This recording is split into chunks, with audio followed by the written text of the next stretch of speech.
is sort of our launching off session for the broad theme of this weekend, the question of how we move beyond the local domain in the course of our work, which is mostly focused in the local domain. I'm Brian Tokar. I've been part of the Institute for a few decades and played a number of different roles here. My latest book is called Toward Climate Justice, and there are copies for sale over on the wood stove. And I've been working on these issues for quite a long time. We have Spencer Sunshine, who we've been trying to bring here to this gathering for a number of years, and we're happy he's made it here to join us this year. Spencer does research, writing, and counter-organizing against the far right. He's the lead author of a book-length report called Up in Arms, A Guide to Oregon's Patriot Movement through Political Research Associates. And I'll say he's also been doing a series of amazing events around the Yiddish Archive in New York City around the history of Jewish radicalism in New York and beyond. There's a video online of a thing he did last year on Yiddish anarchism, which I think is fantastic. Highly recommended. There's a new one coming up on the Bundes movement. And May 16th. And Mason, many of us have known for quite a while. Mason Herson-Hord, an organizer and writer in Detroit. He's on the coordinating committee and is one of the founders, of course, of Symbiosis, and a lead organizer for the Motor City Freedom Riders, a Metro Detroit organization of bus riders organizing for transit justice. He's been on the board of the ISE for the last year, and his work focusing mainly on movement building and ecological philosophy has been published in places like In These Times, The Ecologist, Perspectives on Anarchist Theory, Socialist Forum, and the Journal of World Systems Research. So I'm going to lay out some fairly broad theoretical questions. Mason will talk then about the evolution of symbiosis and the forms this networking project is taking. And Spencer will bring us up to speed on what the right wing is doing and what people are doing to counter it, I imagine, as well.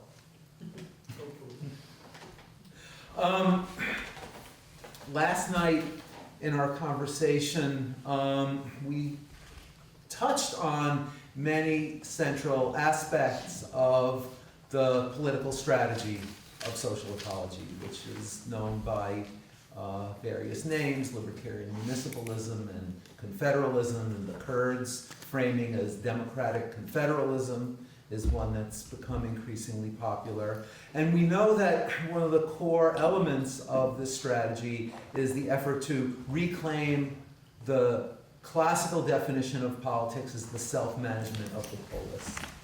And social ecologists tend to have a fair amount of confidence in the liberatory potential of directly democratic praxis, but we're also not naive about the potential problems. And in some of my recent writing, and certainly in Spencer's work, we have many explorations of the ways in which rhetoric around local control has been successfully co-opted by right-wing and even neo-fascist movements, not just here in the US, but in various parts of the world. So we're not naive about some of the core underlying problems, and we try to explore what we view as the underlying liberatory potential. One of Murray Bookchin's core insights in this discussion is, of course, the essential role of confederation. Confederation of directly democratic communities is central to many aspects of the strategy. It's certainly central to notions of how we begin to exercise, implement strategies of dual power versus the state. But most importantly, confederation is viewed in social ecology as the main counter to provincialism. That by developing democratic confederations of communities, it helps us get beyond some of the limitations of framing our politics as primarily local. Murray's work also, as many of us know, invokes a much more expansive notion of citizenship, where citizenship is a property of people being residents of a place, and various current efforts to expand the notions of citizenship. For example, giving people who are not official US citizens access to local elections and driver's licenses, which we have here in Vermont, mainly as a way of beginning to empower our community of migrant farm workers and that sort of thing, is a central aspect. One of my favorite quotes from Murray's essay on the new municipal agenda, which is the last chapter of the urbanization book, of course, where he wrote, "It is from the municipality that people can reconstitute themselves from isolated monads into a creative body politic and create an existentially vital civic life that has institutional form as well as civic content. The block committees, assemblies, neighborhood organizations, cooperatives, citizens' action groups, and public arenas for discourse that go beyond such episodic acts as demonstrations and retain a lived as well as organized community." The notion that the process of civic engagement and the ability of communities to exercise control over the decisions that matter for people's lives has an inherent liberatory potential. So, given that, how do we reach beyond the local? And in Murray's writing, the focus, of course, is mainly on how we can restructure cities as confederations of neighborhoods. We know that the current global institutions that we deal with are primarily obstacles to the realization of a liberatory agenda, and I don't have to go into that in any detail in this group. We know that in the realm of specific policies, there are many experiences and many examples of changes that are initiated at the local level, spreading by example, spreading through various political movements, and making a difference on a much bigger scale. Recent examples, of course, the $15 minimum wage movement that started in Seattle and a few other cities and has spread throughout the country. The sanctuary movement for refugees, locally initiated and somewhat coordinated on a national scale, and expansion of local citizenship, as I mentioned, is certainly an example of that. Many of us know, and I think this continues to be underemphasized, that the environmental regulations that we take for granted in this country that passed in the early 1970s were primarily a response to local initiatives, that corporations began to get on the bandwagon of supporting the establishment of federal environmental regulations, partly in response to the implementation of much more stringent regulations and a lot of lawsuits at the local level throughout the 1960s, and eventually the powers that be, the ruling class in this country, decided that it was better to have a uniform set of national rules than to continue to have to respond to more stringent, often more stringent local rules and being sued in various local jurisdictions around sources of pollution. And I think there are many lessons in that experience that are underemphasized, that are important for thinking about how we get out of the current deadlock around climate policy.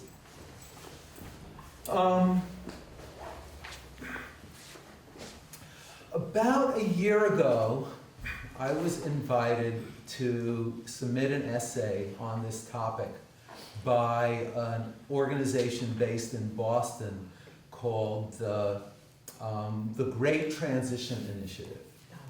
And they're an interesting bunch. They're kind of progressive globalists who propose something like a reformed UN model, cultural transformation toward what they describe as a more cosmopolitan outlook, and various measures like that as ways to address global crises and create kind of a global village model of citizenship. And they invited me to address the question of the potential of local struggles and local movements to generalize beyond that sphere. And it's an interesting process. Eventually, what ended up being the third or fourth version of what I wrote for them ended up getting posted in July. There was a month-long dialogue with international participation around the topic, and then I got to do a final response. And I encourage folks to take a look at that at, I think it's, I forget the website. But it's on the discussion list. I think it's on the ISE Facebook. It's on the ISE Facebook page, and what you can access publicly is a fairly heavily edited version of that discussion. But some really interesting people, some names that might be familiar to folks here were part of that dialogue. Arturo Escobar, who was Kaya's thesis advisor, among other things, and has been a really important contributor to discussions about the potentialities and limitations of the ultra-globalization movement 20 years ago, and many other things. And I'll say more about his contribution in a bit. Richard Heinberg was part of the conversation. David Barkin, a Marxist professor based in Mexico City, who I've had some interactions with over the years. Gwen Hall-Smith, who's here, who has been to these gatherings in the past. Helen Norberg Hodge, whose work I know many of you are familiar with. David Bollier, who's done important writing on the commons and reclaiming of the commons. Aaron Vincentian, who's been a regular participant in these events and is very active in Symbiosis, hasn't had an intervention. It's a really fascinating dialogue, very wide-ranging on this question. Probably the single most provocative intervention in the whole exchange was by Arturo Escobar, who wrote the following. And this is just a short excerpt of a much longer piece that folks can see on the website. Arturo said, "The global is an artifact of the heteropatriarchal modern capitalist ontology of separation of place and space, necessary for the appropriation, normalization, and at times obliteration of what it construes and actively constitutes as the local. Strictly speaking, the global doesn't exist." And needless to say, in this international network of people with various perspectives on these questions, that was a very provocative comment that really moved the discussion forward. Arturo, interestingly, in the course of his intervention, praised the social ecology model, and his phrasing for that was that social ecology reverses the asymmetry between the local and the global through its call for an open-ended notion of confederation and radiating out horizontalism as an alternative to this idea of scaling up to new global institutions, which is what the Great Transition folks are mostly advocating for. I want to point to this book that Arturo is a co-editor of, that I wrote a short social ecology essay for. It's called Pluriverse, a post-development dictionary. Just came out. If people are familiar with Wolfgang Sachs's development dictionary from 15 or so years ago, that really raised the bar for a lot of conversations in the older globalization movement. This is an attempt to revisit that conversation, and Sachs wrote the foreword, which is brilliant. And what this book really does is it highlights examples of communally minded outlooks from dozens of different movements and cultural groups in literally every corner of the world. And the editors here are from pretty much every continent. The lead editor is Ashish Kothari, who's written on radical democracy from India, and Ariel Sala, who some of us know from Australia, and Arturo and Federico de Maria from Spain, who was part of the first big social ecology conference in Oslo that some of us were at a few years ago, and Alberto Acosta from Mexico, I think. So this is worth a look. The publisher is in India. It's distributed by Columbia. I can pass it around too. The distributor is Columbia University Press, but it's actually cheaper to order it from India and have them ship it to you from India than it is to order it from Columbia University Press. So I couldn't recommend that more. Another interesting conversation, I have just a couple more minutes, was David Barkin's intervention, and I recommend his recent article in the Third World Quarterly, where he describes indigenous and peasant communities as a new, quote, collective revolutionary subject. And of course, Murray wrote a lot about how to reframe the revolutionary subject from the old Marxist notion of being primarily workers organizing in the workplace. And Barkin says that, and in a manner that's really rooted in his experience of working with a lot of groups throughout Latin America, and certainly in line with Murray's urging us to not view indigenous worldviews in the kind of romanticized way that's so common in the alternative scene. Barkin very specifically looks at the qualities that matter to the broader perspective. And he emphasizes 4 qualities that of many indigenous and peasant communities that are actively organizing. Views of the balance in relations between society and nature, communitarian views of property, communal outlooks on work, and participatory structures of governance. He focuses on those 4 key aspects.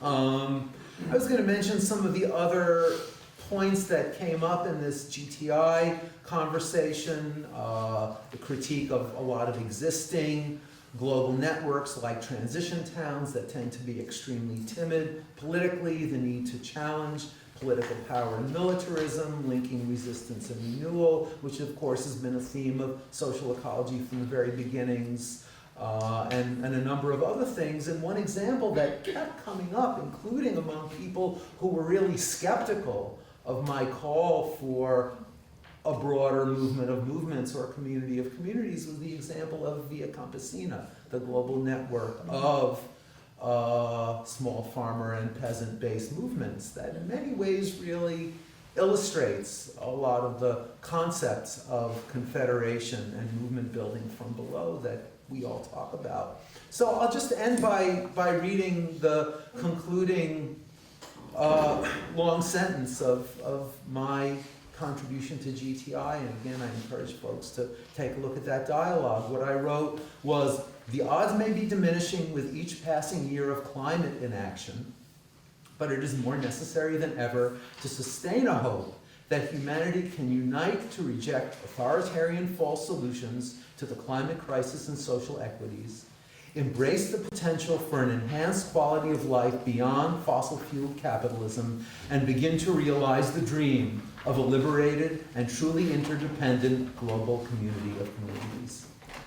Thank you.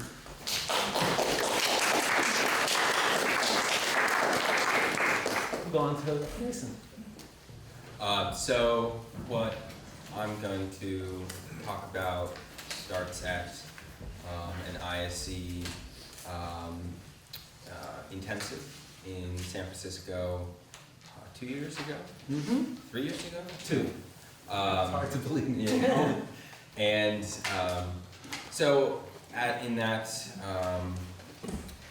gathering, I had the opportunity to meet with a number of other organizers who were working on assembly projects, most as kind of emergency responses to the Trump election, where people who had been in the realm of radical democratic politics intellectually had a spark of inspiration that maybe this is the form in which anti-Trump resistance can embody itself. And so there was kind of like flashes in the pan experiments of mass assemblies up and down the West Coast, people trying to coordinate local responses to the emerging White House threat.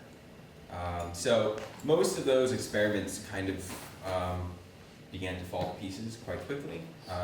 There wasn't an architecture of direction to sustain them, nor a shared foundation of a political program or vision for why exactly they were there, other than in purely negative terms.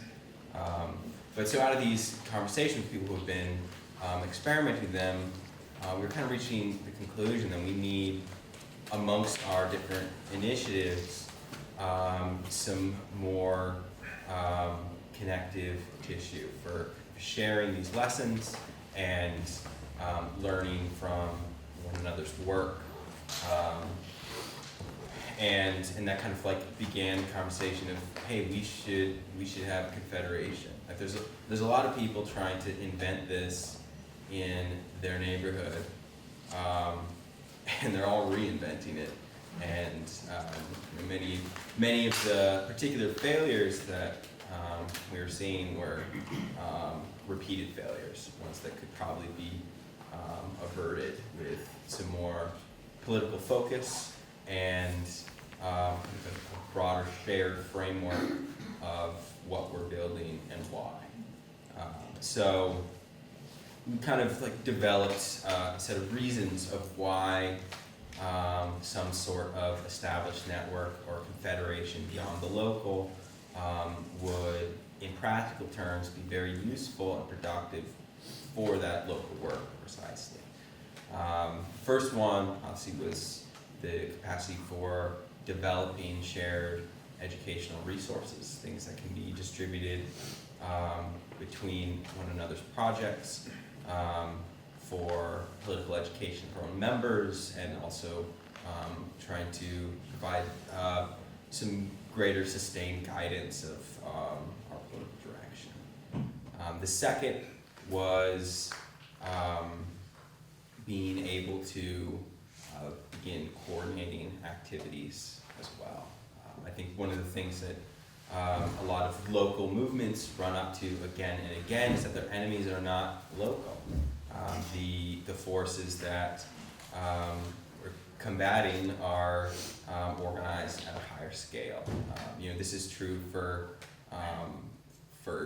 every front of social struggle. I mean, like one of the quintessential like municipalist local campaigns or terrains of class struggle is in housing and the tenants movement, and that seems like something that you can confront in your apartment building, as local as that. But the unfortunate fact is, over the past 20 years, rentals have undergone a pretty stunning consolidation. I mean, most people who rent today live in a building that's owned by someone in another state, and many of those in another country altogether. There's limitations in our ability to combat that through purely singularly local action. So we want to be able to share resources within one another. We want to begin to develop some kind of architecture of coordination. And then lastly, we all recognize that this isn't the revolution is not going to happen with an organization in Portland and Olympia and Detroit and New York. Like, there's a lot of the places that have got a lot going on that have not been developing movements of radical democracy as the means of confronting capitalism in the state. So what we cited as like one of the essential reasons for pursuing this is some kind of shared platform of visibility through which we could more aggressively and intentionally seed new projects in new places. I think like you can look to DSA as a model of how this can look in practice for something quite a bit different, where they really kind of were in the right place at the right time, something that was visible, that anyone could join, and in doing so led to a rapid spread of chapters all over the place, formed entirely by new members. So what we wanted to, in addition to being able to have a framework for sharing what we're learning, put it out there in a way that would make it more straightforward for people trying to get started with such things in their own neighborhoods and workplaces. So over the course of that summer, we had some like, further extended discussions online about email and such for how practically this ball gets rolling. And kind of the essential dilemma of the project was we want whatever network or federation or higher level organization to be developed in more of a participatory manner by the various groups that we hoped would make it up. But we didn't want to just like kick it off and say, hey, here's this thing we made, do you want to join, yes or no? But rather more intentionally involve others in the process of developing what it looked like. So the other side of this is you can't really invite someone to something that doesn't exist at all. You know, there needs to be some kind of established thing to participate in, so you're not transparently wasting people's time. So the solution that we came up with as a means of resolving that dilemma is that we would organize a gathering somewhere in North America a few years down the road, which we could invite many different organizations that share these politics to discuss and hash out the details of what such a confederal body can and should look like. And that way we could have some sort of interim organization to plan the event, just at the point of getting everyone in the room together, and then move from there. So that has been the project of Symbiosis for the last 2 years. That gathering is in fact happening next month in Detroit, and we have delegates from organizations all across North America that are going to attend. I have completely lost track of how many organizations are participating in it because it keeps going up every week. 35. Is that member organizations or? 20 member organizations,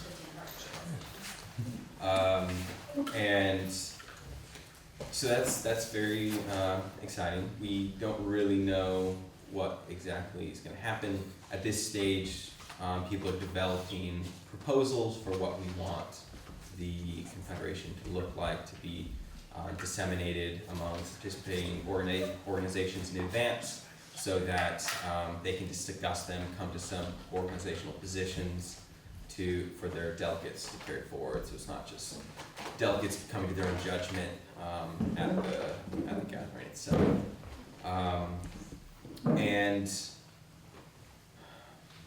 I think I can mostly leave it at that. There's been lots of moving parts of putting this on that I don't need to bore anyone with. But it's going to be, I think, a pretty stunning array of initiatives that will be present there, and folks are getting really pumped up about the kind of debates that we'll be having.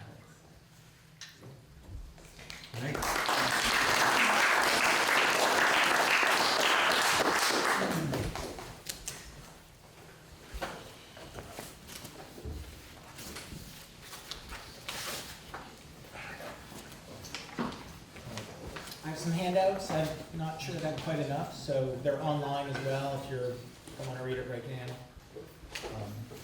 Pass it on and look it up later if you're interested.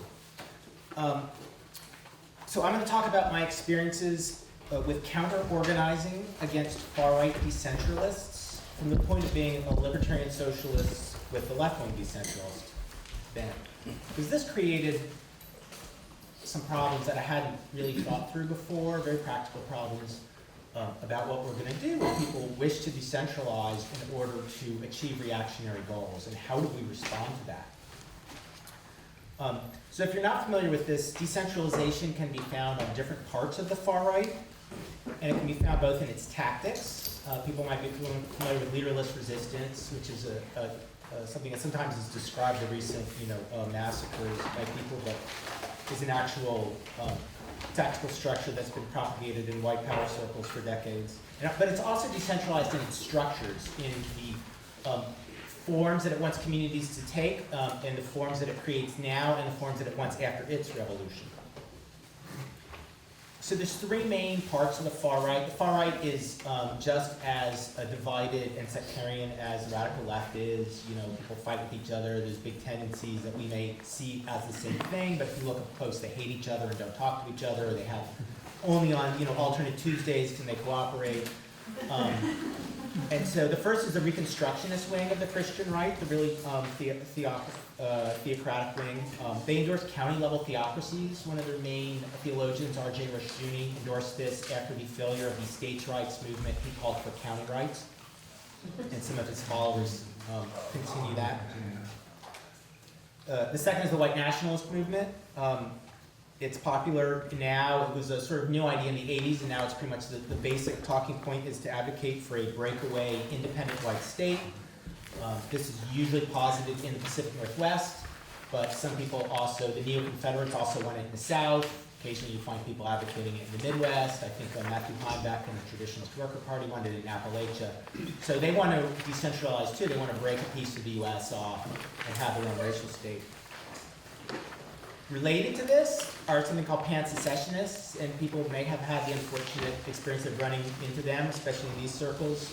They're national anarchists and attack the system, and they embrace any kind of breakaway movement, including white separatism, but they're not specifically racial separatists. But it's any kind of secession, any kind of separatism, but with white separatism specifically included under their umbrella. And there's been cross-recruiting in our circles. The third main current, and the one I'm going to talk about, is the Patriot movement. This is it's a successor to the 1990s militia movement. This is what I had experience working with the group counter-organizing against. The Patriot movement is best known for forming armed militias and other kinds of paramilitaries, that is decentralized paramilitaries now too, like the Three Percenters. It's a kind of ultranationalism based on right-wing conspiracy theories, and it advocates a program of radical right-wing decentralization. Its roots are in the anti-communist and white supremacist movements of the 1950s, 60s, and 70s. So, for example, some of them are linked to the 60s and 70s tax resistor movement, the right-wing tax resistor movement, as well as Christian Identity, the original Minutemen, an armed anti-communist group. Today, though, it traffics especially in anti-immigrant xenophobia, coded anti-Semitism, open Islamophobia, and a contempt for equality and democracy. And it does so wrapping itself in patriotic symbols and references to the Constitution, which is its sort of favorite thing. It claims that the federal government, that all federal government functions that the people in this room might find helpful, things like labor laws, ownership of public lands, and civil rights laws, are all unconstitutional and should be abolished.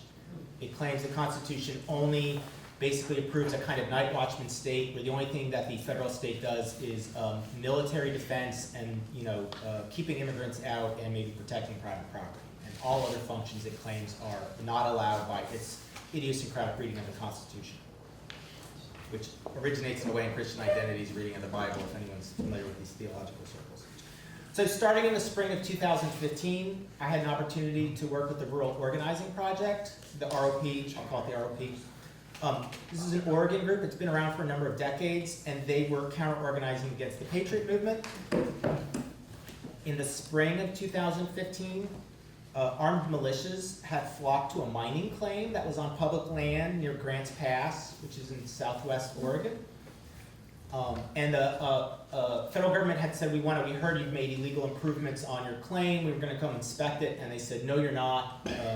And they called their friends in the Oath Keepers and 3%ers in, and armed militia and other paramilitaries flooded this mining claim in this rural area. And so people in ROP heard about this and sort of freaked out. Called a think tank I was working with that some people know, Political Research Associates, and they said, what's going on? And we said, we don't know, let's look into it. So, and this was interesting because in 2015, according to the Southern Poverty Law Center, the Patriot movement was in a tailspin. It had reached a height in 2014 with the Bundy Ranch, armed standoff, but it was supposed to be in deep decline. And this was one of the first inklings we had of what was going to become Trump, where we're like, wow, this is explosive, grassroots, radical right-wing movement that's happening under the radar of people's attention. The best known event that was tied to this milieu was the 41-day armed occupation of the Malheur National Wildlife Refuge in Oregon in January and February 2016. It was led by members of the Bundy family, and that was really fascinating. We went to that to check it out, and it was sort of like imagine if social. So the movement in Oregon was quite different than the people who led the takeover. So people who led the takeover were essentially armed vanguardists from out of state. So imagine if social ecologists had a really huge movement in Vermont, New Hampshire, you had thousands of activists and dozens of groups, and then suddenly 12 insurrectionists come from New York with guns and take over a building to make a stand. And that was exactly, so the local Patriot movement was really pissed off. So it was a very interesting thing to watch. So with the ROP, we became very interested in how extensive this movement was in Oregon, as well as the takeover. We wrote this report. I'm the lead author. It's called Up in Arms, A Guide to Oregon's Patriot Movement. I go into all the different groups and their ideologies, and there's counter-organizing guide at the end. If anyone wants to pay my gas on the way back, I have one copy. You could buy it on me. It's also free online. The whole PDF is free online, as is the coordination. The coordination thing I passed out, handout is a section of the book. And so what we did is we found the Patriot movement was using an elaborate series of local structures, many of which I saw and I said, these are dual power structures that you've established all around the state, and pretty sophisticated ones. Some of them were movement organs that were totally made of self-selected activists, right? So it was just coming out of their activist milieu. They included committees of safety. These were like shadow county governments that were established to take place of the elected government that was made of their own activists. They had a series of common law courts and citizens' grand juries. This is another popular thing from the 70s from Posse Comitatus. And these are basically like, militia movement kangaroo courts where they claim they can try, find people guilty and then pass judgment on them. We found people who were saying they were self-appointed judges and even self-appointed police and marshals, claiming they could arrest people and carry out the orders of the self-appointed courts. And of course, they had numerous paramilitary units, militias, and other decentralized things. And this was very important in some areas because of the collapse of the economy. In some places, the county governments were so defunded, there was no more like police response or 911 response. And so they would come to people and there was, in some areas with rising poverty, was rising crime, and they're like, oh, if you have a problem, don't call the police, they won't show up. Here, we're with the militia, call the militia and give them their card. It was a very sly organizing strategy. They also, at the same time, worked to convince actual elected county government officials, and they focused mostly at the county level, that they had legal powers that they didn't. So this is, so for example, they told county commissioners that they could block federal and state decisions, especially about land use. And this is the idea called coordination. Again, that's the pamphlet, the excerpt I handed out that goes into it. And this is a really fascinating idea. So people who really were the county commission, they go to them and they go, you know, when the federal government says that you can't mine on the public land here, you can't log, yeah, you can. Or you can tell them that they can't put that law in. If people are familiar with the 1990s county supremacy movement, which people may be here, and the ISE has a weird connection through, Bookchin was working with Carl Hess, and Hess was an original early advisor to it, but he wisely pulled out when he realized it was kind of an AstroTurf thing. It's a rework, coordination is a rework version of this. Instead of transferring land to the counties, it just claims that counties can block federal decision-making on it. They also claim the Patriot Movement would go to people who had mining rights, mining claims and grazing rights on public lands, and tell them they could treat them as if they were private property, that the government couldn't regulate them, they could build on them, they could build houses, and then people were doing freelance claims, so they would just go into a national forest, claim a right, maybe they could make a mining claim, maybe they couldn't, and then start building a structure. But in all these cases, both the self-selected activists and the real officials that were influencing, they claimed the local groups had the power of the federal government, but without any element of checks and balances, or without any local oversight over what they were doing. And in part of this, the far right uses decentralized rhetoric, or the decentralized far right uses rhetoric similar to ours. They say people directly affected by policies should be the ones making the decisions about them. Because distant elites tend to act in their own interests. So there was at some point really a Venn diagram with things that we would say and do. But they seek to have local control so they can ignore progressive federal laws. And these in particular were environmental protections, gun restrictions, and protections for historically oppressed groups, which tend to be the federal laws that we like. So I had the opportunity to work with ROP. This was a really interesting group. They had 50 local groups around the state, so they actually was like there's a left-wing voice in rural Oregon. I mean, there's kind of one in Vermont. Vermont's a little like Oregon, but it's one of the rare places that you really have a well-developed structure. It's like a half organization and half a confederation. They were pretty much like left liberals, but they had a number of radicals sprinkled in, and they were open to a libertarian socialist approach if I could offer a concrete plan for them to do something. So we started tracking the militias, and then the takeover at the refuge happened. Then I went there with an ROP organizer to check it out, and it was really in the middle of nowhere. It was 40 minutes outside of a town that was already very remote, that we already had to drive hours to get to, so it was truly the middle of nowhere. And when we got to the town itself was flooded with hundreds of armed militias from out of state who had heard about the takeover and went to support it. The local community wasn't on board. They were having meetings at the local gym. ISE would be proud, face-to-face meetings, the entire community together in their gym. And I went to one of them, but I didn't have much to offer because what people in the community wanted, so a few people agreed with the takeover, or the militias, but most of them wanted their elected sheriff obeyed, they wanted the federal government respected, and they wanted the FBI and the state police to come in and end the occupation. This was like clearly the overriding demand of the community. Whereas I was trying to think of a way that was consistent with our politics about what we could do as a libertarian socialist in order to, to engage communities to oppose the occupation. I wanted to see if we could have like a motorcade protest. I thought people could drive up to it with banners, but at the end of the day, I didn't have the local connections to make it happen. They had their own organizing that was, underway. We were just more outsiders coming in. And, they might have been shot at and gunned down, or they might have just been ignored. A demonstration doesn't necessarily have any effect. ROP did put on one successful demonstration near the end that aided in things. But at the end of the day, it was law enforcement who arrested the occupation leadership. They killed one of them in the process, and then they got the others to surrender. The Patriot Movement then ran in the spring elections, and we did help by trying to intervene a little bit. I did a guide of which were their candidates because they were trying to hide their ties so people could vote against the militia candidates. And then I'm like, I'm writing election guides. Like, this is not why I got into politics. The 16-year-old Spencer in the punk rock scene would be like, what are you doing? Hanging out in rural Oregon, writing election guides. But the problem for all of us was at the end of the day, look, we favored the authority of the elected sheriffs, the regular police, and the federal courts over that of self-proclaimed continental judges, over kangaroo courts, over self-appointed police and sovereign citizens who claimed that they didn't have to follow any rules. And as problematic as the federal government was, I could appreciate that its decisions required input, accountability, and oversight. And the decentralization that the far right was offering did not have these things. So the far right structures, some of them really did want to empower. Some of them just wanted to put their faction in power, but some of them really were looking to empower the communities. But they were designed to evade accountability, equality, and sustainability. And that's why they wanted decentralization. And then as a libertarian socialist from a more decentralized bent, I felt like I was forced to choose, did I want decentralization or did I want justice? And it was a pretty clear choice between one and the other. And to be honest, I kind of mumbled through it because I didn't have a lot to offer that was any different from what any other progressive would say. What are we on time? Theoretically, we have 1 more minute, but it's okay. We have time.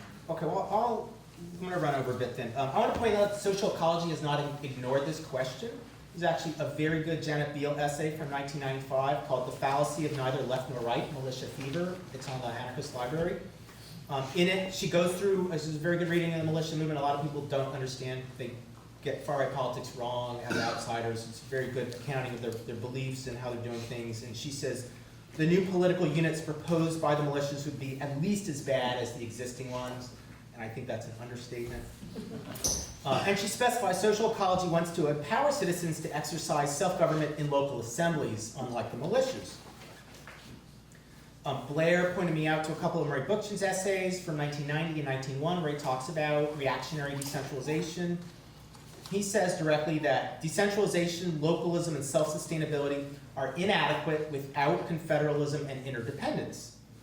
And otherwise, quote, exclusivity and parochialism are genuine possibilities. And so I want to say, while social ecology has taken pains to separate itself from right-wing decentralists, I haven't seen answers from it because I do try to look to the existing materials. I haven't seen answers from social ecology about how we combat right-wing decentralization and what we do when we're faced with it. The Patriot movement, interestingly, also addressed us. It explicitly rejected dialogues about direct democracy, claiming that it was a euphemism for communism. And I was like, you almost got it, just add an A and an L, and you'll be there.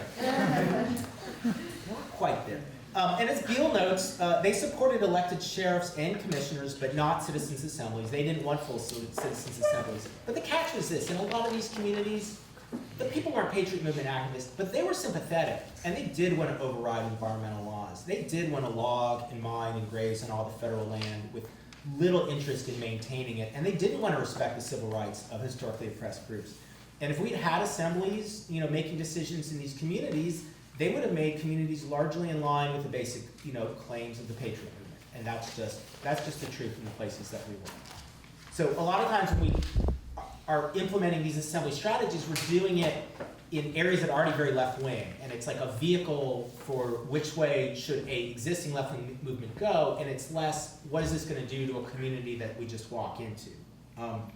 So in anti-fascist work, in counter-far-right organizing work, you don't get to choose your battles, unlike left-wing activists. We'd be like, I'm going to organize this, we're going to try this strategy. We have to go wherever they're organizing, and then we've got to work with whoever's there to try to mobilize them to take action against it. And this is really difficult to do in conservative areas, especially if you're not going to appeal to the rule of law and to the federal government to come in. I mean, it's very tricky. And so in the end, I realized I didn't really come here to talk to you. I came here to ask you a question. What could we, me personally and the Rural Organizing Project, have done differently in our position to approach the anti-militia organizing in a way that's more consistent with a libertarian socialist and decentralized politics? Because I didn't have an answer to that question.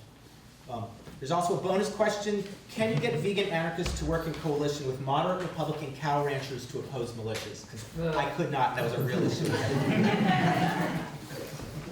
All right, thank you.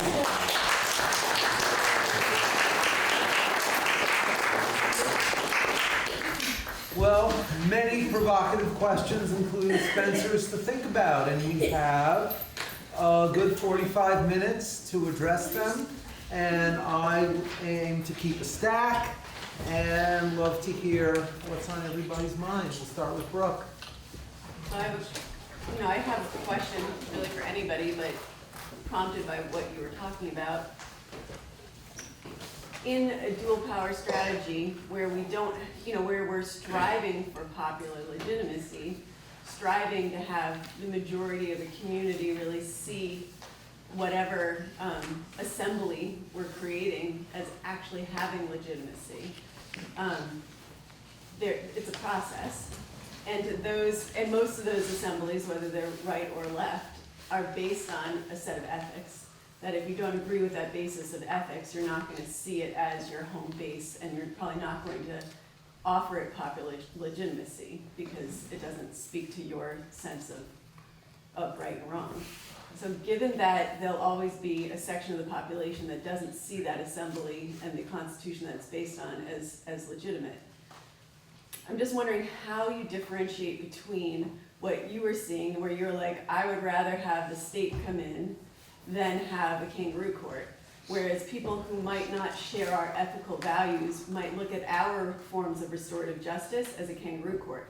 So I'm just really sort of putting that out there as how, when we're building towards, I was trying to put myself in the shoes of a right-wing person looking in a same kind of situation, critiquing Occupy Wall Street or whatever entity may have had a restorative, justice kind of situation. And, Spencer and I were just talking yesterday about, I facilitated some ridiculous restorative justice processes in New York City that were a mess, that were extra legal. And there was plenty to critique there. So I'm just wondering how we grapple with that.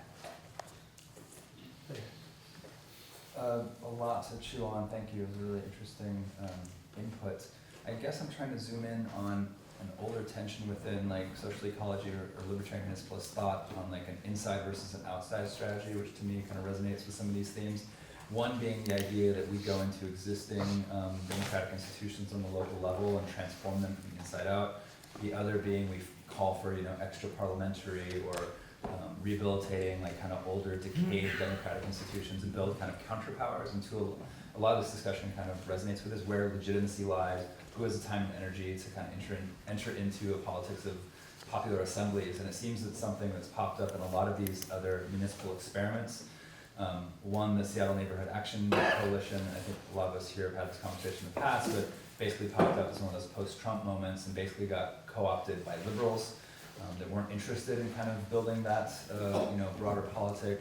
Another way of like answering the same question of like, who constitutes kind of a legitimate decision-making body, Olympia Assembly, and they had folks like landlords and other folks showing up. They had like a clause as not just like an open popular assembly, but also straddling like a political organization where they excluded landlords and cops.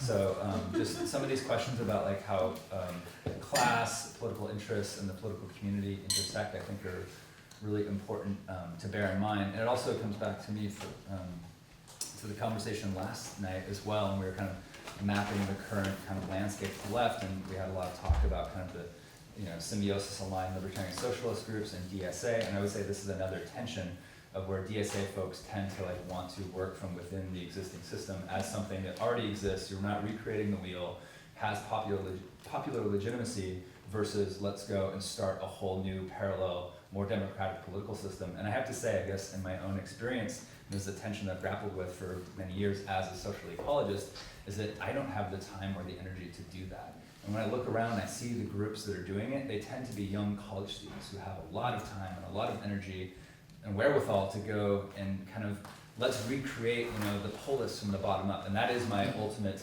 political vision. But as a strategy, I have some serious doubts about that. And anyway, that's just a tension that I would like to pursue throughout this weekend, because I see it as one that keeps kind of happening, and I just haven't seen these, assembly groups. I mean, it's new. Symbiosis is new, so the confederation is new. But I don't know, I think we're going to come into that because I think other groups in other parts of the world, from Spain, have also butted up against this question of democratic accountability and legitimacy, and who are we as just a bunch of activists to kind of say, okay, here we are as this real democratic body, we're creating a dual power with the state. I mean, it sounds good in theory, but you know, in the actual lived experience of it, there's a lot of gaps, and I don't have any simple answers to it, but it is a strategic and theoretical question I'd like to pursue more. Yes. Yeah, like to sort of maybe try to point towards maybe the beginnings of an answer to like the tension that Spencer outlined.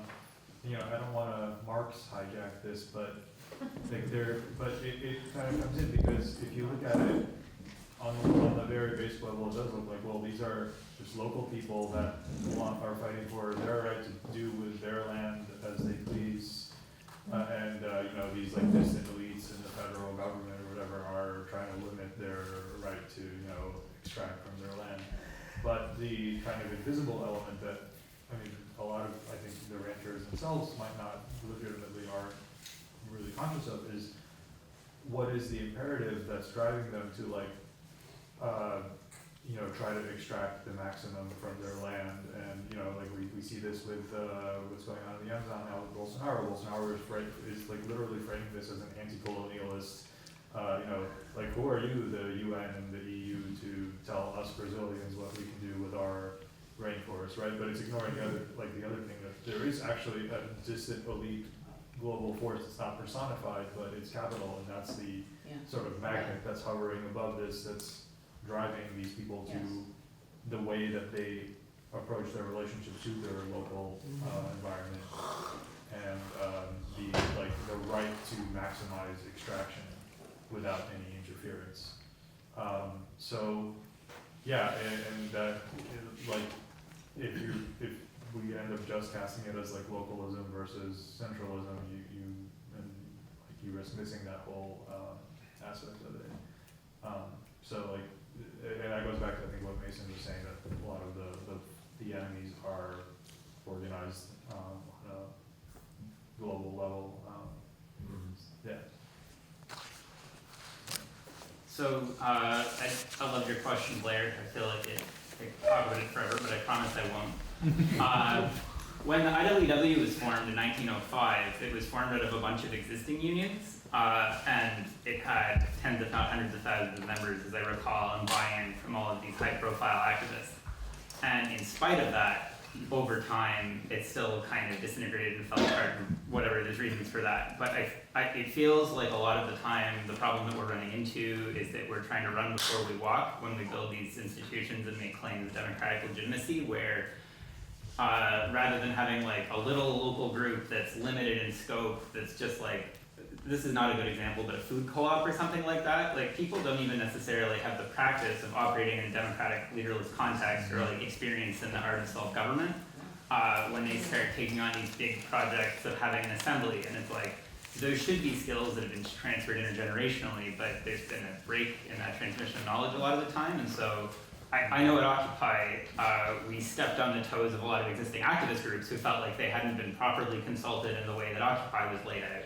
And I think that I heard a couple of speakers talk about how they made efforts to move in and consult, and I think that that's always constructive. But I sometimes wonder if there's some, what's confederating when we set these groups up, right? Is it just a bunch of students that share a vision of how democratic governance should look, or is it like a bunch of community bodies that are actual stakeholders that all have their experience with self-government already?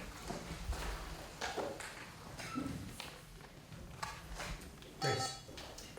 Well, I mean, there are several things that I wrote down as important, and I think that the relationship to the land is one of the key pieces that needs a clearer understanding. And then your question about the vegan activists talking to the Republican cattle ranchers, well, we might get into some of that tomorrow in our panel, but essentially, you know, the vegan activists have to learn about what it takes to properly care for the land and create ecological, harmonious communities on the land, which probably in that ecosystem requires cattle ranching. you know, I mean, that's an essential part of it, and that understanding needs to be broadly understood amongst the activist community that tends to be more urban oriented.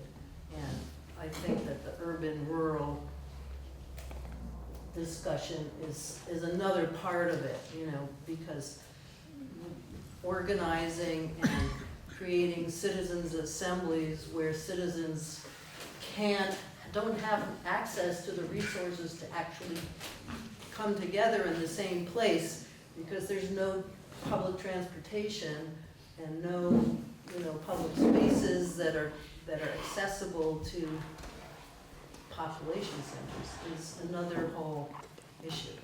So I'll leave it at that, but. Yes.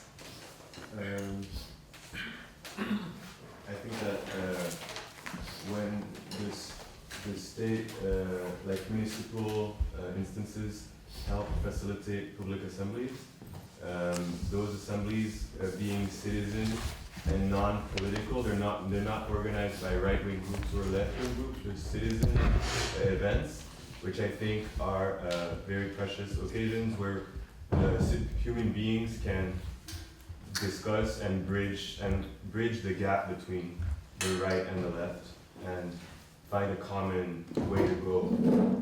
So I think that's the potential of municipal democracy, actually getting out of right and left wing paradigms, vegan or beef eating paradigms, and find a more balanced and realistic way to go forward altogether.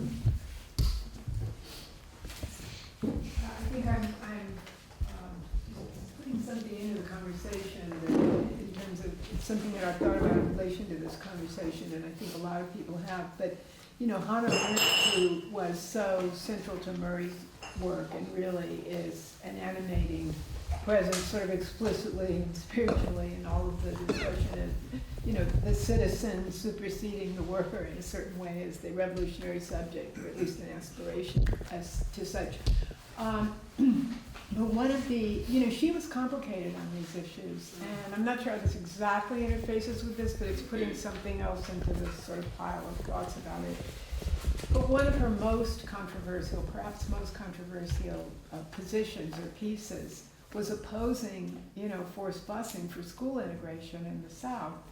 And, you know, there is to this day an ongoing debate, you know, we're trying to understand what she meant and why she did it.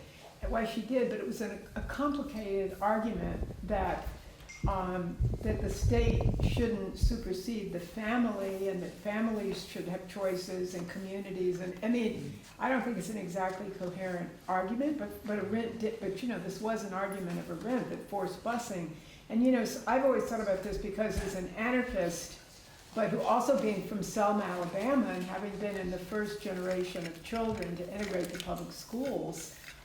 In the South, I've always thought, I mean, I've thought about, like, what else could have happened, even hypothetically? How could, you know, and how can racism be addressed? This is so, and I have a bunch of other examples from Selma that haven't made it high profile enough, but the continuous history of capitulation, even now, by the predominantly black city council to basically the DAC, the Daughters of the American Confederacy, on political issues. And so the question of how you know, what would, is there an alternative vision for what even could have happened, or whatever the you know, and where do the concerns of Arendt's, which would be our concerns, but I might come down on the other side anyway on that particular question, because what choice do you have, for it or against it? And, but, you know, how do you address these kind of really, from our point of view, from the point of view of our kind of politics questions?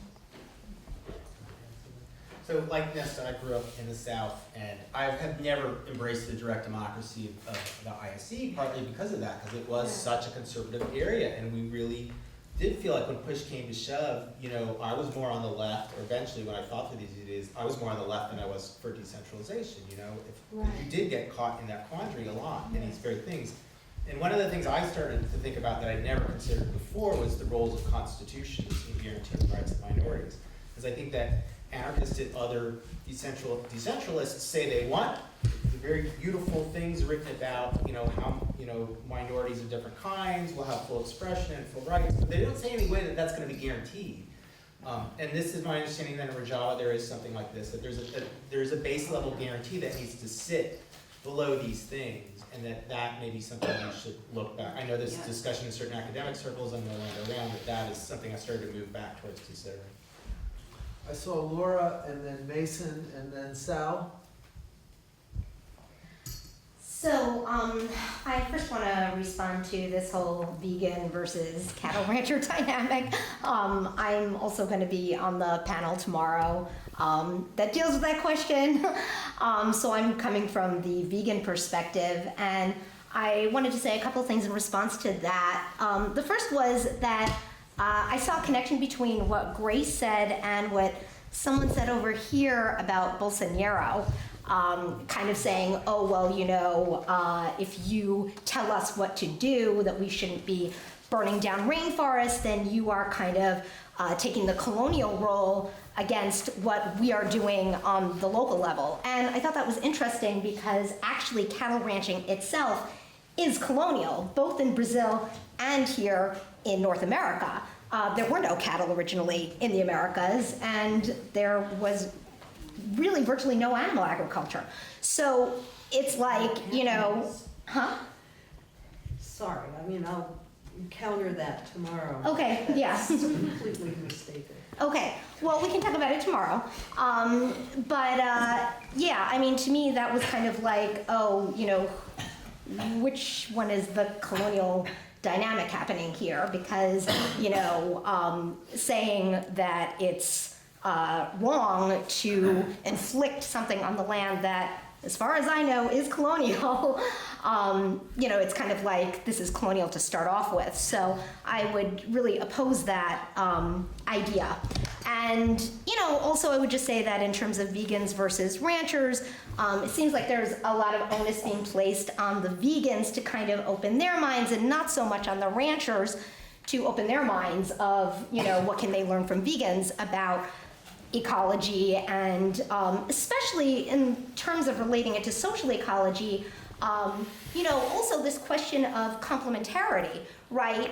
Just because someone is providing something for a community, let's say that grazing is necessary to maintain the land, should that be an exploitative relationship, right? Can't that be something where they give us something and we give them something, and it's mutual aid based rather than we take from you and you sacrifice for us? So I would challenge it on that level as well. So the other thing I wanted to bring up was just a few questions that I had in response to Spencer's talk, because the first thing was I was wondering if you could talk a little bit more about this analogy that you drew between the patriots, what do they call themselves? The movement. They call Patriot themselves the movement? Patriots. Right, yeah, We patriots. used to call them militias. When people say militias, they mean the whole movement. Right, and I guess if you see the United States or Canada as a colonial entity, which I do, then they are patriots, right? They're patriots to a colonial entity,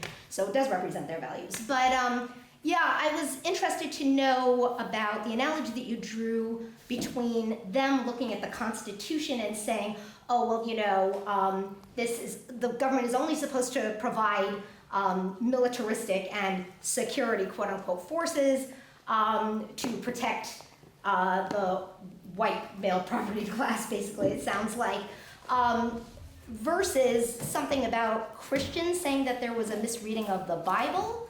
I wanted to know a little more about that, and I had a couple of other questions for you as well. I can answer that real quickly. So and this is a historical question, the Posse Comitatus was the group that primarily founded this way that the Patriot movement reads the Constitution, where it's this odd reading where they're like, this passage means this, and this, like one of the main passages, they claim, well, it means the government can only own forts, ports, and 10 square miles in Washington, D.C., so it's not allowed, the exclusion clause, it's not allowed to own public lands. So it's this odd kind of canonical text reading where you take a literal reading of a canonical text, where you take the text and you make an argument. It can be an outlandish argument, but it's based on the literal words, and this actually comes from the guy who invented this reading of the Constitution, or the way that we know it now, is a Christian identity minister. Christian identity is a racist form, explicitly white supremacist form of Christianity, or is that of British Israelism.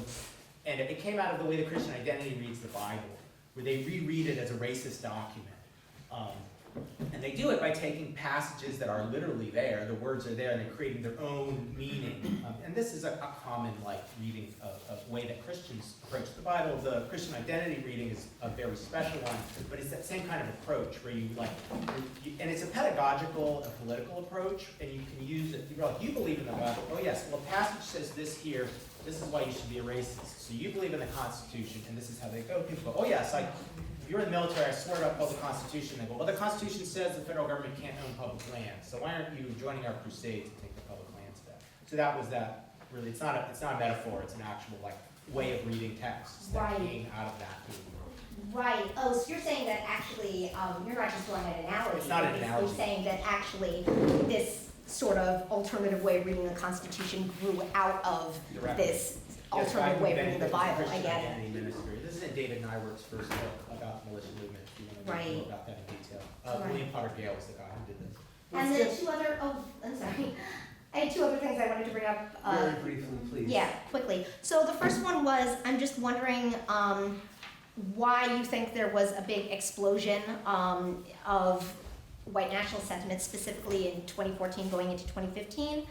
And also, just that it struck me as you were talking that the way that the white nationalists are approaching the communities that they want to gain a foothold in is very similar to the way that gangs actually approach communities. That basically there is no, the social services are crumbling or non-existent in those communities, and so the gang is moving in and saying, oh, we will provide these things to you.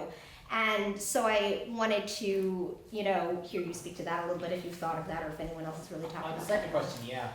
They're providing services that, and this is a classic right-wing strategy to defund certain government institutions like libraries, for example, or social services, and the institution acts very poorly because it's defunded. Then the right-wingers come in and go, oh, we're just going to get rid of this and replace it with schools like vouchers and charter schools are a classic example. So yes. So we're gonna get back to the stack. We have Mason, Sal, Haya, and Cora, and Dan. I better write that down.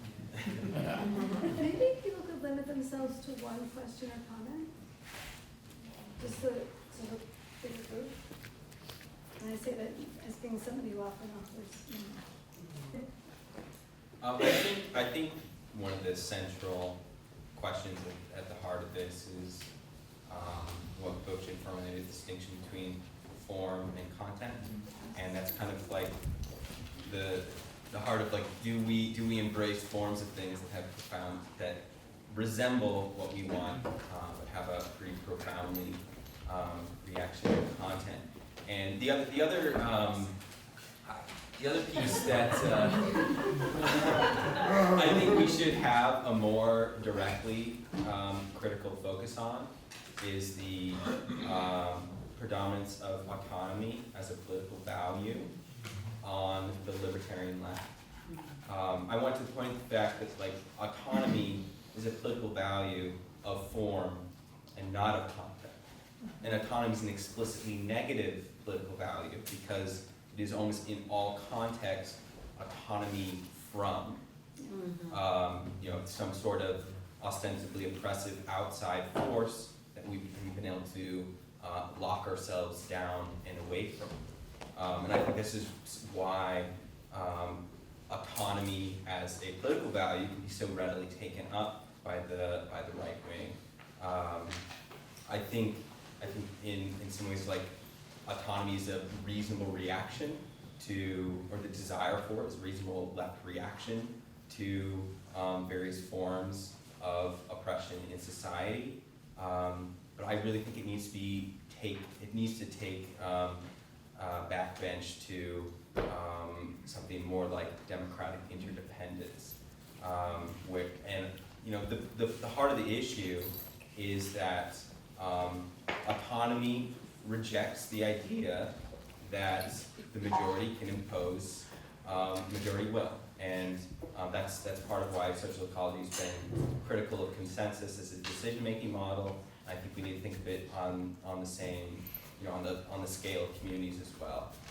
No community can defy the political will of the majority, because that is our vehicle for protecting rights and the environment. I also want to just point out really briefly that like a lot of what Spencer is describing is not limited to the far right, and this is precisely the kind of manner in which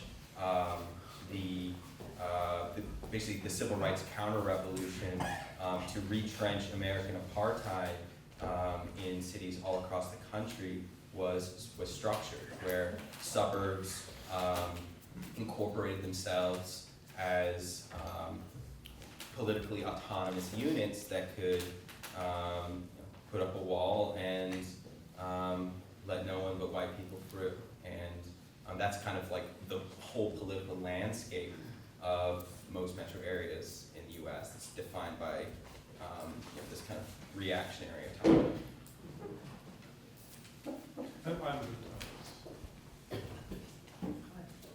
Yes, I want to kind of just echo and build on what Ethan just said, that I think I saw this in the 80s around the whole thing of bioregionalism, where people got very focused on form, structure, geography, how many people, where's the land, where's the boundaries. And, there's really nothing beautiful inherently about diversity, for instance. There are toxic things that are part of the variegation of the natural world that are not necessarily great to ingest, for instance. There's diverse ideologies that are completely compatible. Some are authoritarian, some are not authoritarian. And that diversity is not necessarily good. And so in the same way, I think most of us would agree that localism is not inherently a good thing, and confederalism isn't inherently a good. These are good when paired, those structures are good when they're paired with content that's, a set of principles that are highly discussed and agreed upon through a process of consciousness raising among a certain group of people who share a common affinity and potentially a location, a place.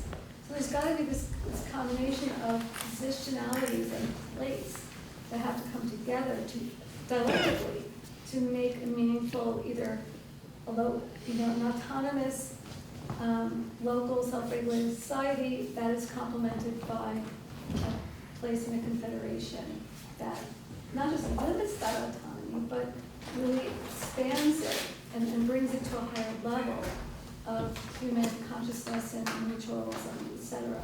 So again, I just want to say, I think we can get into this like volleyball game where we forget, I think, that there's nothing inherently good about localism and federalism without a common charter called a constitution, etc. And I think when it comes to folks in the militias, it's very clear that they follow an authoritarian set of unwritten principles that they take for granted a priori as being goods in themselves: patriarchy, racism, anti-Semitism, etc. And I think those are things that I think that social ecology can offer to that conversation, is that dialectic between principles and structure.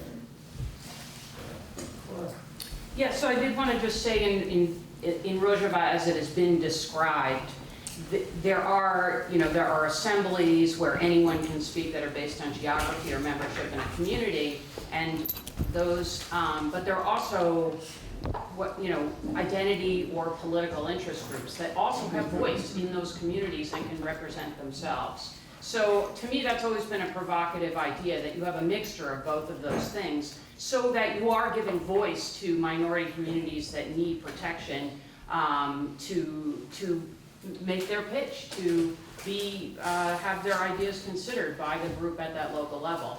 The other point about what are understanding the preconditions for our democratic processes. One of them is a deeper analysis of the economic underpinning of that community. Obviously, so they want to mine, they're selling whatever they're, well, I don't know what they're mining, but it's going into, there's some market, they're not using it there to forge tools or whatever for themselves. If they were, we'd probably love it that they were doing this, you know, they could teach us how to make horseshoes or whatever. You know, like if they were taking federal lands to do organic gardening, but there's no economic, there's no way that they can support themselves and their family through the activities that we think are, you know, are local economy based. They're dependent on this. That is the economic basis of their political ideology, right? So in all cases, we have to understand what that is, and that is a precondition for democracy, is to understand how are people going to get their needs met, and what can we do? We know that so many people in ISIS are there because they're being paid to be there, right, rather than their ideological commitment to the fascist ideology of ISIS. There are many other economic preconditions about what allows a person to work all day and then go participate in a meeting for 4 hours, you know? Like, you know, these are, you know, or, you know, how comfortable does one feel? You know, these have to be set up ahead of time so that more people can participate. And I haven't been to a DSA meeting. I don't even know how comfortable I would feel at a DSA meeting. I'm a lot more comfortable in my neighborhood of all kinds of people who don't necessarily have my political orientation, but I have a relationship with them. I know about their families. I know, you know, I can, and they will, you know, they'll give gifts to me, I'll give gifts to them. Like, that is the precondition of democracy in my community, is those relationships and knowing people, and also knowing what people need and how we can meet those needs, and have an equitable basis of participation in that democracy.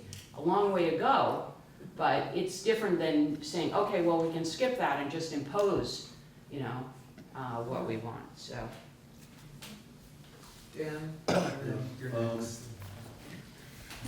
Really interesting discussion, and lots of points I'd like to address, but I think what I'll do is just respond to something Spencer said.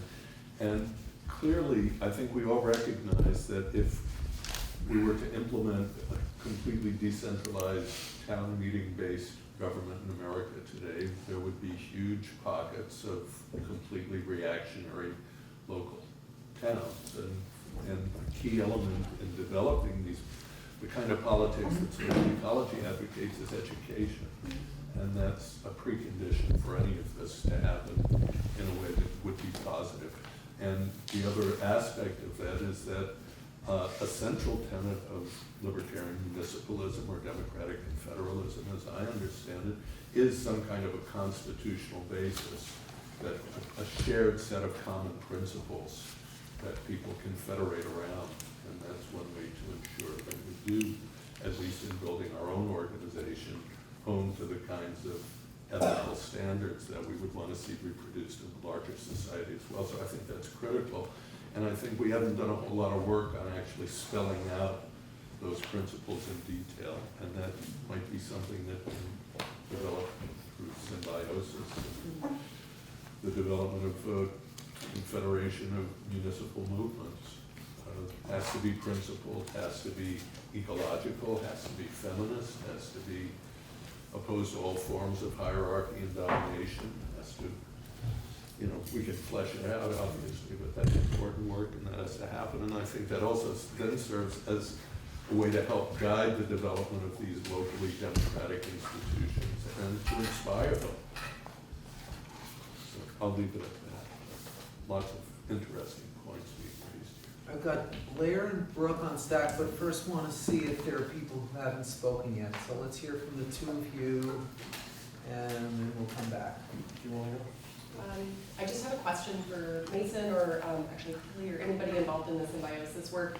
Just what kinds of tensions you anticipate, or like polls in the discussion and the debates and the polemics that you anticipate seeing in this upcoming event? Because it sounds really exciting, and I'd love to hear more about where you see the spectrum with all of these dozens of groups.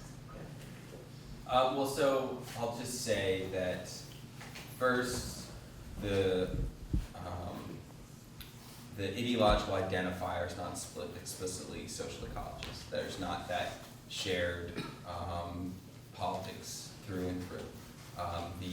What we've kind of put out as the kinds of organizations that we want to participate are those who, one, broadly share values of universal equality and feminism and anti-capitalism, and who share a common strategy of political change through dual power. So I think there's quite a bit of potential diversity within that framework, and a lot of the organizations have pretty radically different movement histories that brought them to this point. I mean, like groups like Olympia Assembly or Permeate kind of begun within this more explicitly social ecology framework. Cooperation Jackson is more a product of the Black Power and Black nationalist movement. Even though there's been like Convergence, and other groups that have more of kind of a Marxist political history.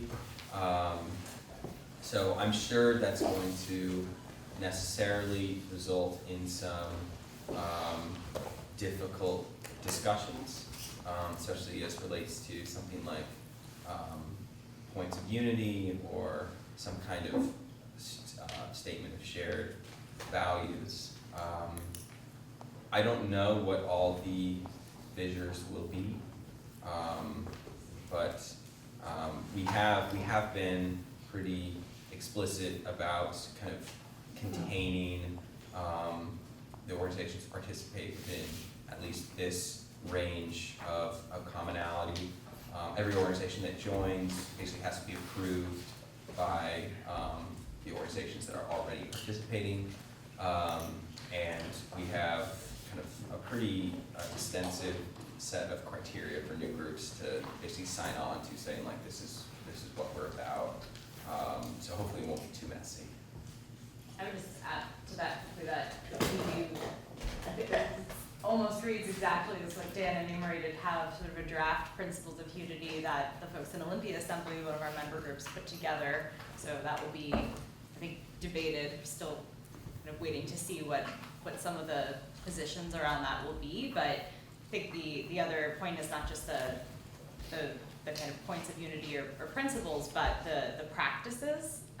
So what I think it will be potentially interesting to see what organizations feel able to and feel is important to commit to as practices that do enshrine those principles. So it's great to have a commitment to feminism or anti-hierarchy, but what are the actual measures that people are comfortable putting into place and committing themselves to, especially organizations that we've seen as organizers working a lot to fill kind of the admin or coordinating gaps between those groups that are so stretched in terms of their own resources and capacity. And just further, I think to Hugh and Blair have said in conversations some of us were having last night around that this is a confederation of member-based local direct democratic organizations, but that there are a lot of tensions around those individuals and those organizers having the time and capacity to do the work of a dual power confederation, even if they are really committed to it in principle. So I think that's another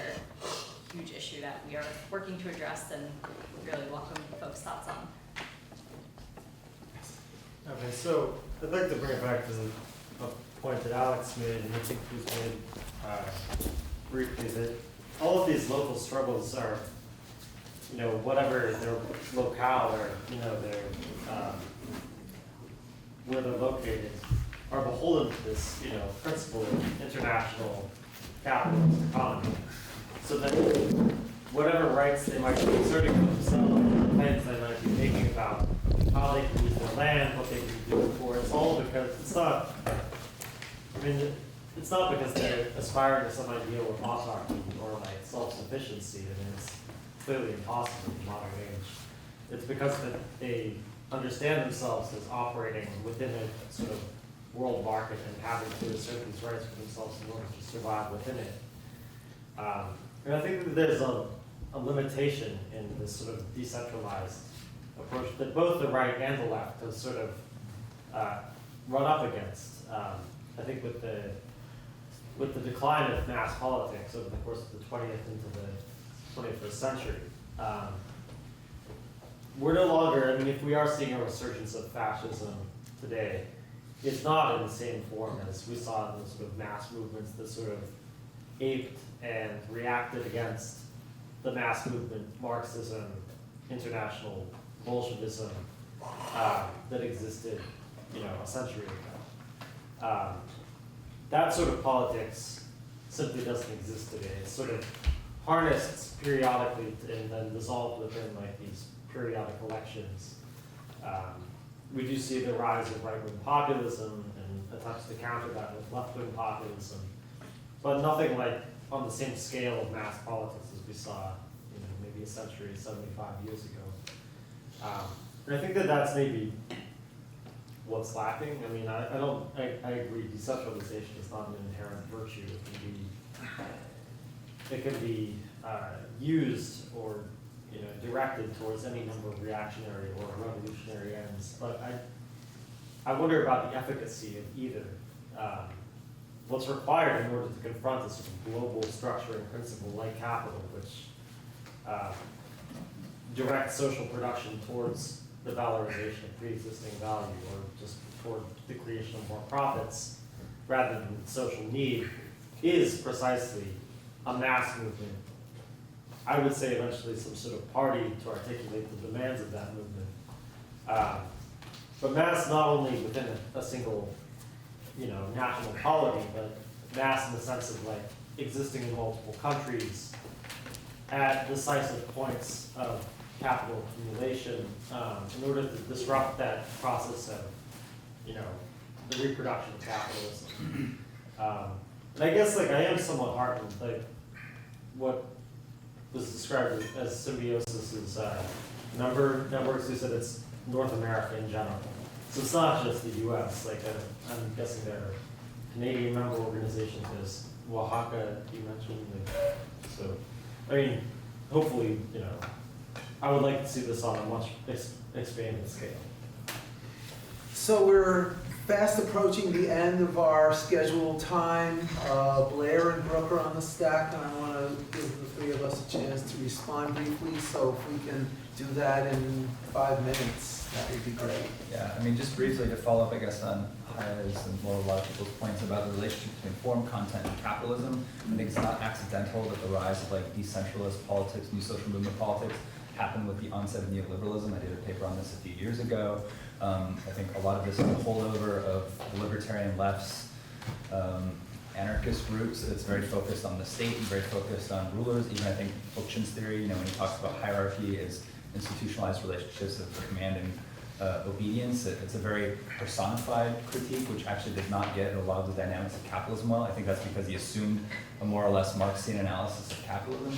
And I think the ideology, the political form of neoliberalism has been decentralization and an individualization of things that used to be kind of massified under capitalism or outsourced through managers, a whole architecture. So I think that's why you've seen this. I mean, my dissertation was on like the resonances between neo-anarchism and neoliberalism. So I think this is something that social ecology is something that uneasily straddles those lines because it does have this constitutionalist break with the anarchist tradition in many ways.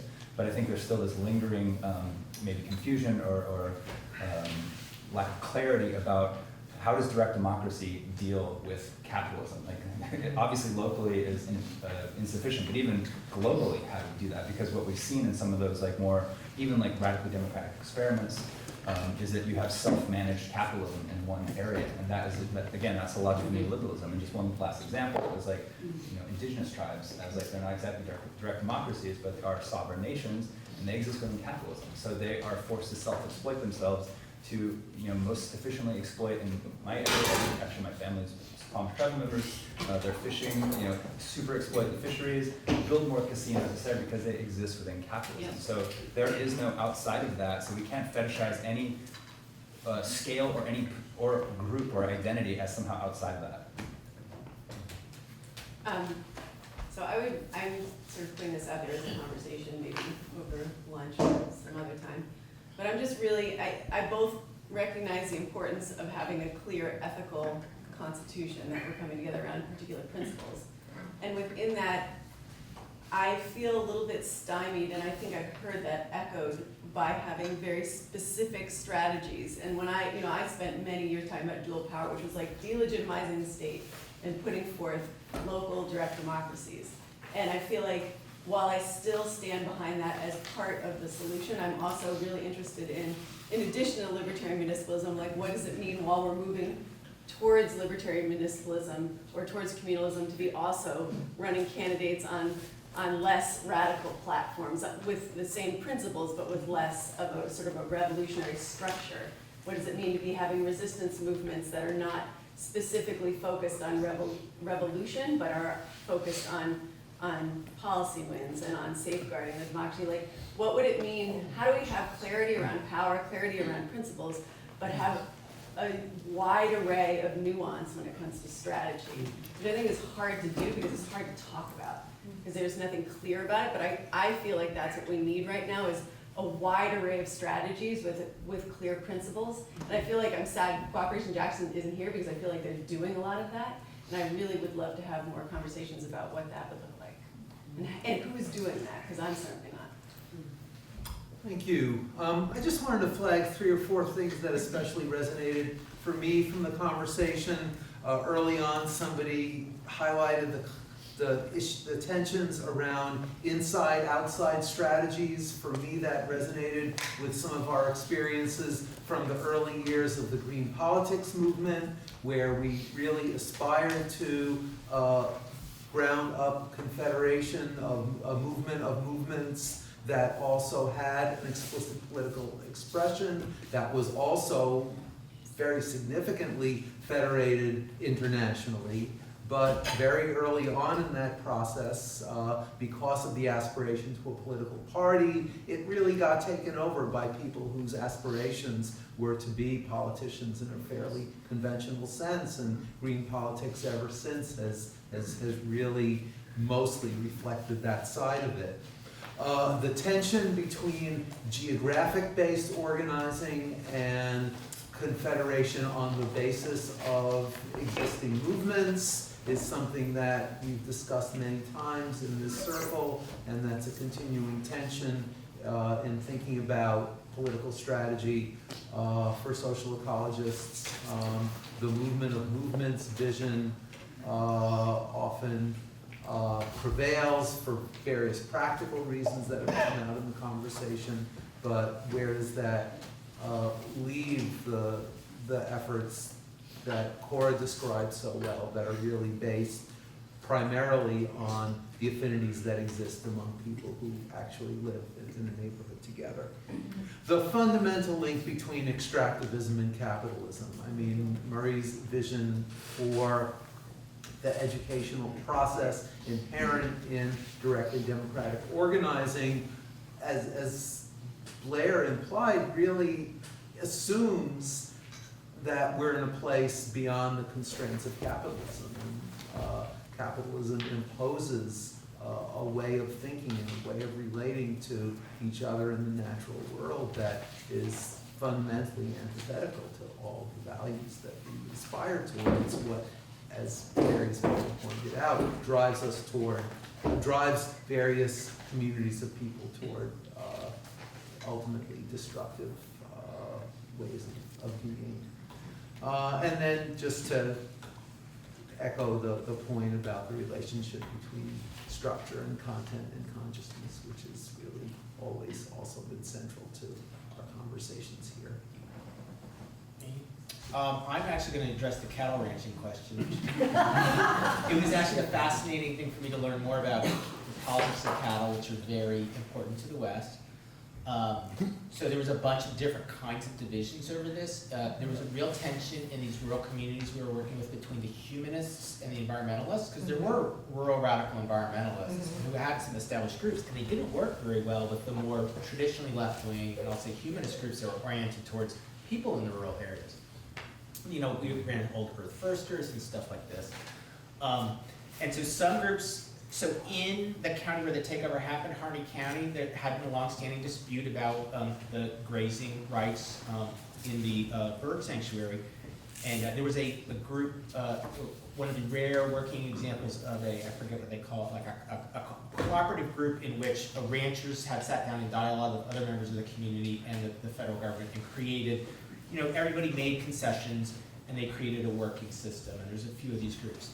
This was very contentious amongst environmentalists, some agreed with it. A lot of other of them were, I call them cattle abolitionists. They wanted, and it was a long-standing campaign. I guess there was an old slogan, cattle free by 93.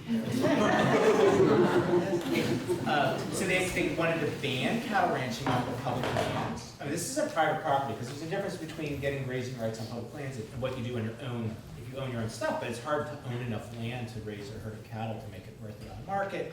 So did we want to, so some people wanted to abolish cattle ranching, some people wanted to go intervene, because what they're pointing out is that a lot of the few small ranchers were squeezed by capital consolidation into the most cattle productions in big lots, and questions of distribution questions. So did we want to offer like a cooperative distribution strategy? And then what did people I was looking for other, anarchists or people of similar politics to work with, and some of them were very serious vegan anarchists. Some of them had done jail time. They were not going to compromise on this. It was just like the core of their activism, and it's not my thing, I had to respect that, and they were just like, look, I can compromise to some extent, but I just can't work with a cattle rancher. It's just out of, it's just something I can't compromise on. And it really kind of sucked for me, because it was some of the few people I found who were living in rural areas who were interested in doing this stuff. I think I'll just quickly channel my main co-conspirators, Aaron Van Sinshen, on this question of global versus the local. And one of the points that he reiterates all the time, that I have come to deeply appreciate, is the idea that global action versus local action is a nonsensical distinction, because there is no such thing as global action that is outside of local work. Like, everything that people do takes place in a place. Every strike, every riot, like each and every one of these things happens in a location. And the only thing that global or something beyond the local adds is coordination of local activities at a higher scale. And I think that's that kind of strategic wisdom is what underlies democratic confederalism as a political project. And I think I 100% believe that we need to be confronting the processes and forces of capital at a scale far beyond what we're able to do in our neighborhood. But that cannot take place without power in the neighborhood. The mass movements of yesteryear are not here, so you gotta build them brick by brick, I think. I want to thank everybody for a terrific conversation.